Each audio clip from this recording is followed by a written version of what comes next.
জাতীয় কবি কাজী নজরুল ইসলামের নাতি বাবুল কাজী আর নেই। ১৯ জানুয়ারি বিকেল ৫:৩০টায় জাতীয় বার্ন ও প্লাস্টিক সার্জারি ইনস্টিটিউটে চিকিৎসাধীন অবস্থায় তিনি মৃত্যুবরণ করেন।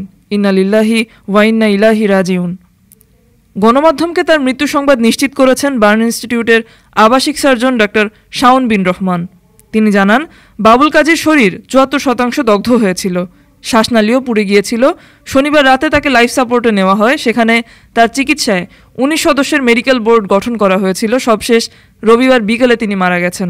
বাবুল কাজীর বড় বোন খিলখিল কাজী জানান, তার ভাই পোশাক ব্যবসায়ী বাবুল কাজী ঘুম থেকে উঠে বাথরুমে গিয়ে গ্যাস লাইটার ধরাতে গেলে বিস্ফোরণ হয়। তখন তিনি নিজেই বাথরুমের দরজা খুলে বাইরে বের হলে স্ত্রী সন্তানরা মিলে তাকে বাসা থেকে বের করে সরাসরি হাসপাতালে নিয়ে আসেন।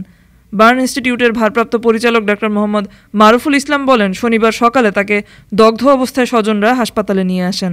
তার শরীরের ৭৪% দগ্ধ হয়েছিল। এছাড়া শ্বাসনালীও ক্ষতিগ্রস্ত হয়েছিল।